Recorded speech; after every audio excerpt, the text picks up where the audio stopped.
हमारी संस्कृति, हमारे संस्कार सदा रहे हमारे साथ। भारत के महान ग्रंथों और काव्यों का संपूर्ण संकलन। सब्सक्राइब करें तिलक। कई तरीके की एलईडी लाइट्स आपके घर और ऑफिस के लिए। GR LED lights, make India bright.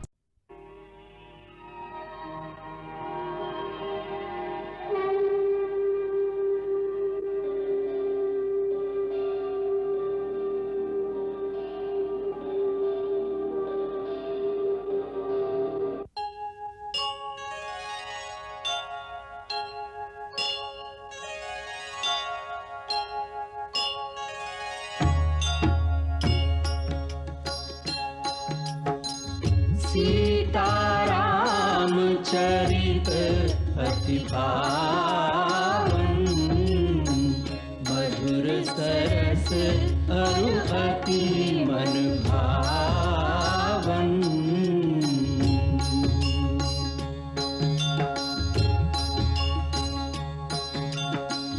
पुनि पुनि कितने हो सुने सुनाए, की प्यास बुझत न बुझाए।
लव कुश, सूर्य भगवान को प्रणाम करो। लव ठीक तरह करो, भगवान को प्रणाम करो। देखो ऐसे करो। चलो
सत्यमित्र, हिमालय से जिस जड़ी को लाने के लिए मैं तुम्हें भेज रहा हूं, उसका पूरा विवरण मैंने इसमें लिख दिया है और उसका चित्र भी बना दिया है।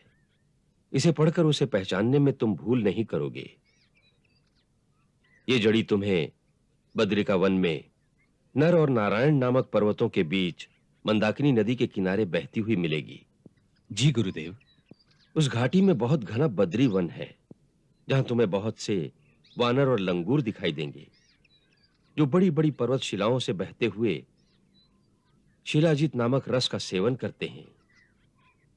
तुम उनसे थोड़ी मित्रता कर लेना, वो ये रस तुम्हें भी ला देंगे। ये रस जितना इकट्ठा हो सके ले आना। जी गुरुदेव। मुझे शीतकाल में लवकुश के लिए विशेष औषधि तैयार करनी है, जिससे उनके शारीरिक और मानसिक विकास में विशेष उन्नति हो। इसलिए शीघ्र लौटने का प्रयास करना। जाओ, यात्रा का प्रबंध करो। जो आज्ञा गुरुदेव।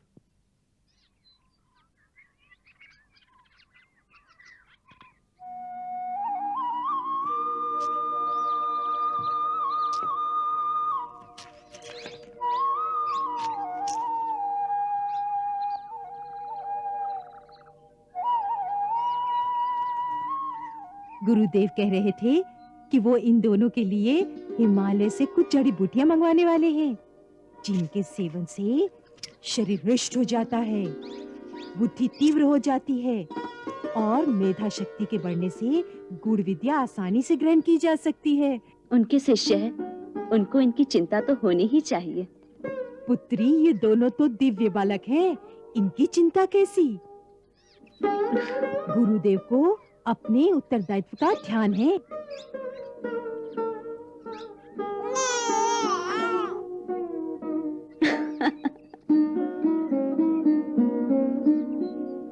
लव, जा बेटा, भैया की सहायता करो, उनका गड्ढा सीधा कर दो।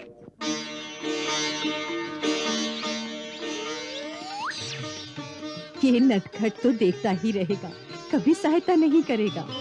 अवश्य करेगा, वो मेरा कहना मानता है।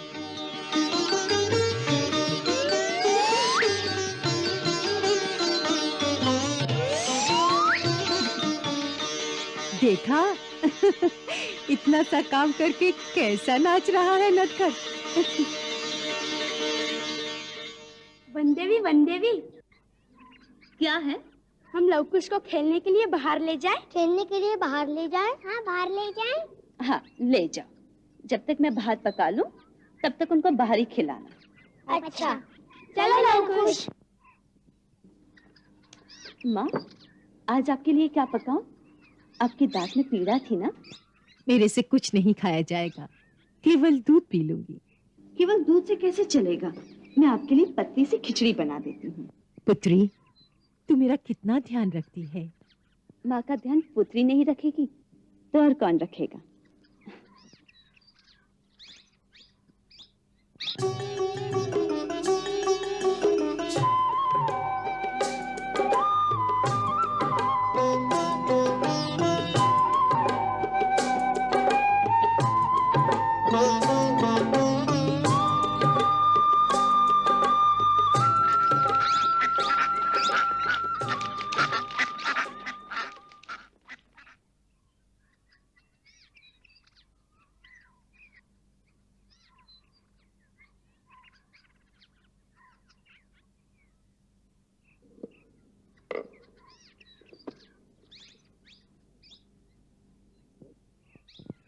भाई सत्यमित्र, आप बड़े भाग्यवान हैं।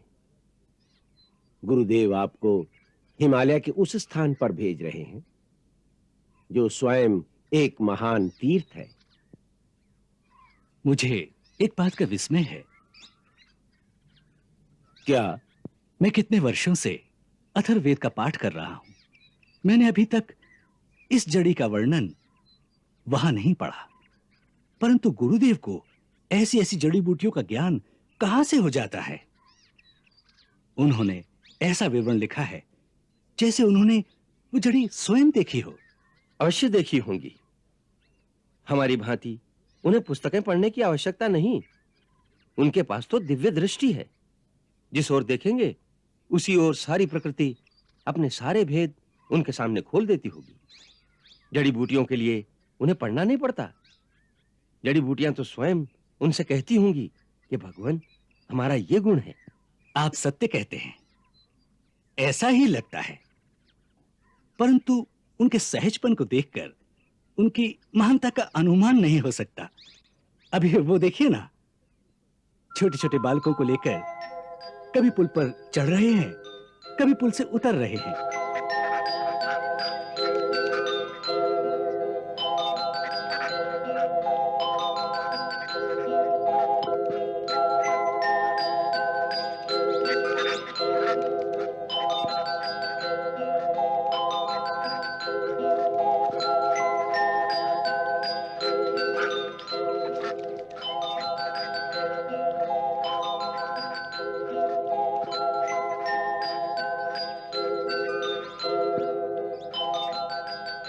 यह तो उनकी लीला है। वो तो स्वयं भगवान का अवतार है। आप सत्य कहते हैं।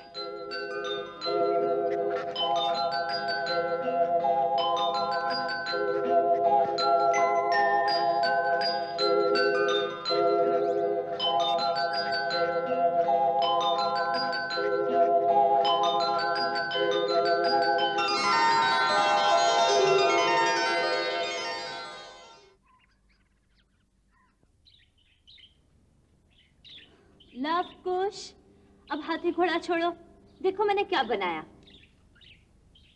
धनुष बाण, आजा आजा, जल्दी आजा। आजा। अब देखो धनुष बाण कैसे चलाते हैं। देखो मैं तुमको दिखाती हूँ। ये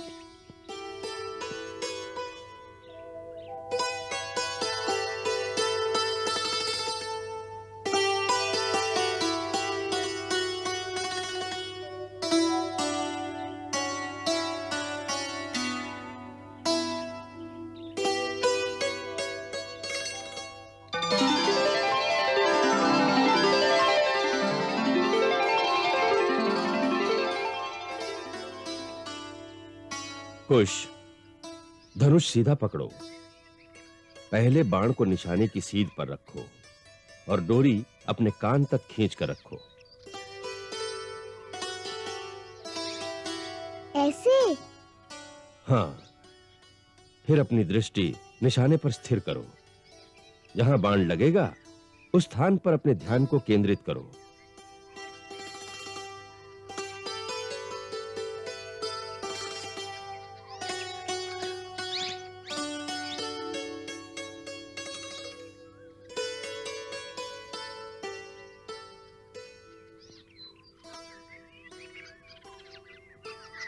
लव, तुम्हें क्या दिखाई दे रहा है? गुरुदेव, उस बांस से लटका हुआ आम। तुम अपने बाण से किसका निशाना कर रहे हो? बांस का या आम का? आम का। गुरुदेव, मैं उस धागे का निशाना करूंगा जिसके साथ आम लटका हुआ है। उसे काटने से आम नीचे गिरेगा। अति सुंदर। तुम सचमुच धनुर्धारी हो। अगर धागा काटना है तो तुम्हें ना बांस दिखना चाहिए ना आम दिखाई देना चाहिए।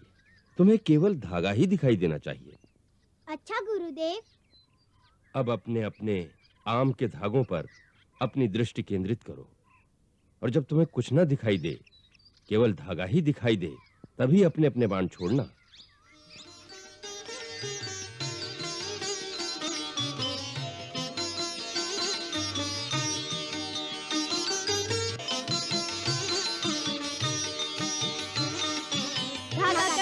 धागा कट गया, आम गिर गया, आम गिर गया, आम गिर गया, आम गिर गया। अति सुंदर, अति सुंदर। अब इसका निरंतर अभ्यास करने की आवश्यकता है। अभ्यास करने से गति आएगी। यदि निशाना साधने में हर बार इतना ही समय लगेगा तो युद्ध में कैसे काम चलेगा? इसके लिए निरंतर और कठिन अभ्यास की आवश्यकता है। तभी एक के पीछे एक बाण छोड़ने की गति तीव्र होगी। गुरुदेव, कितनी तीव्र गति होनी चाहिए गुरुदेव? तुम्हारी अवस्था में यदि वायु जितनी तीव्र गति हो जाए तो अच्छा है। वायु जितनी? हाँ। वायु से भी अधिक तीव्र गति किसी की होती है? होती है। ध्वनि की, प्रकाश की, मन की। मन से भी अधिक तीव्र गति किसकी होती है? वो सब समय आने पर मैं तुम्हें समझा दूंगा। परंतु अभी वायु जितनी तीव्र गति तो प्राप्त कर लो। हाँ, वायु जितनी तीव्र गति। हाँ माताजी, इतना अभ्यास होने के पश्चात तो गुरुजी और भी तीव्र गति बताएंगे। और भी तीव्र? हाँ, गुरुदेव कहते हैं ध्वनि की गति वायु से भी तीव्र होती है, फिर प्रकाश की गति तो उससे भी तीव्र होती है। उससे भी तीव्र होती है मन की गति, उससे भी तीव्र होती है। मन से तीव्र गति तो किसी की होती ही नहीं, गुरुजी ने बताया ही नहीं। माताजी, मन से तीव्र गति तो किसी की नहीं होती ना? होती है। किसकी? भगवान की। हाँ, भगवान की देखा। भगवान की गति तो सबसे तीव्र होगी ना? हाँ। आप भगवान को जानती हैं क्या? आपको कैसे पता है? मुझे तो गुरुदेव ने बताया। हाँ, गुरुदेव ने बताया होगा। वो भगवान को जानते हैं। वो कहते हैं आजकल भगवान धरती पर आए हुए हैं। अच्छा? हाँ माता जी, अयोध्या में श्री राम है ना? गुरुदेव कहते हैं वो भगवान का अवतार है। गुरुजी कहते हैं उन्होंने भगवान की कथा लिखी है, रामायण। और जब बड़े होंगे तो हमको संगीत के साथ पढ़ाएंगे। माताजी, क्या भगवान जी अयोध्या में रहते हैं? हाँ, ये सत्य है। आप उन्हें जानती हैं? उन्हें तो सारा संसार जानता है। तब तो भगवान भी सारे संसार को जानते होंगे। हाँ। तब तो वो आपको जानते होंगे। अवश्य जानते होंगे। हमें भी। समस्त प्राणियों में जब उन्हीं का वास है, तो वो तो सभी के अंतर में वास करते हैं। मेरे अंदर भी वास करते हैं। हाँ। तब तो मैं भी भगवान हूँ। कुश भैया, मैं भगवान हूँ। परंतु कुश भैया के अंतर में भी उन्हीं का वास है, सो कुश भैया भी भगवान का रूप है। माताजी, फिर दोनों में से बड़ा भगवान कौन है? बड़े भैया का बड़ा भगवान और छोटे भैया का छोटा भगवान। तो सदा मुझे ही प्रणाम करना पड़ेगा। अभी सारा तर्क छोड़ो, मैं वन से लकड़ियाँ लाती हूँ। इतने में आप लोग थोड़ा व्यायाम करो और धनुष बाण का अभ्यास करो। आज मैं भी वन में लकड़ियाँ लेने जाऊंगा। मैं भी जाऊंगा। अच्छा चलो, अपनी अपनी कुल्हाड़ी उठाओ और चलो मेरे साथ।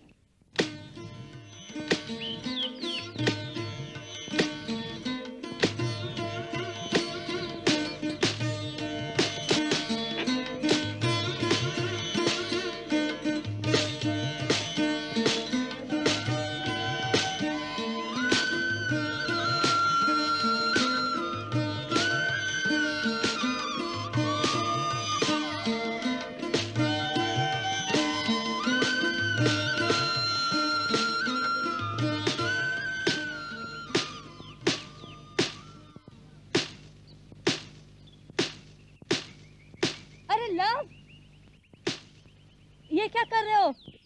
पेड़ से लकड़ी काट रहा हूँ। ऐसा नहीं करते बेटे, पेड़ को नहीं काटते बेटा। आप भी तो काट रही हैं। हम ईंधन और गुरुदेव के अग्निहोत्र के लिए वन से सूखी लकड़ियाँ एकत्रित करते हैं। हरे भरे और स्वस्थ पेड़ को कभी नहीं काटते। क्यों माताजी? देखो इनको कितना घाव लगा दिया। अब तुम्हारे अंग पे कोई शस्त्र से प्रहार करेगा तो तुम्हें पीड़ा होगी ना? हाँ होगी। इसी प्रकार इन्हें भी पीड़ा होती है। इनके अंदर भी क्या जीवन होता है? अवश्य होता है। अब ये देखो, हमारे शरीर पे घाव लगने से रक्त निकलता है, इसी प्रकार इनके शरीर में से रस निकलता है। अब इन्हें तुमने अकारण ही घाव लगा दिया है। अब इनसे क्षमा मांगो। इन्हें कहो, वृक्ष भैया हमसे अनजाने में ही भूल हो गई है, हमें क्षमा कर दो। वृक्ष को भैया कहूँ? हाँ, हम सब धरती माता की संतान हैं। इसी प्रकार वृक्ष भी धरती की संतान है, इसलिए वृक्ष को बड़ा भैया समझना चाहिए। हाँ हाँ। वृक्ष एक जड़ जीव है जो चल नहीं सकता, परंतु धूप में सब जीवों को छाया देता है। जब इन पर फल लगते हैं तो वह स्वयं नहीं खाता, दूसरे को खाने को देता है। हाँ हाँ। फिर ये वायु को शुद्ध करता है, पक्षियों और सर्प आदि को रहने का स्थान देता है। वो मनुष्य और दूसरे कई ऐसे जीवों का मित्र है, इसलिए वृक्ष को नमस्कार करना चाहिए। वृक्ष जी नमस्कार। क्षमा तो मांगी नहीं, वो नमस्कार नहीं स्वीकार करेंगे। वृक्ष भैया मुझसे भूल हो गई, मुझे क्षमा कर दो। माता जी देखो देखो, हाथ हिला हिला के कुछ कह रहा है। वो तुम्हें आशीर्वाद दे रहा है।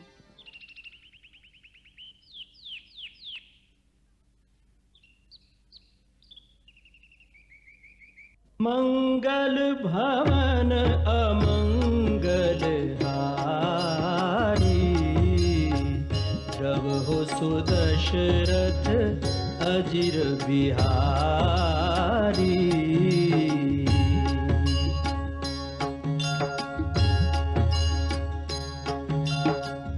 सीताराम चरित अति पावन, मधुर सरस अरु अति मन भावन।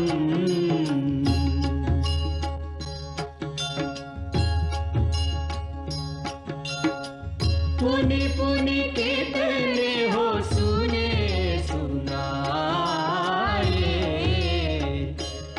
की प्यास बुझत न बुझ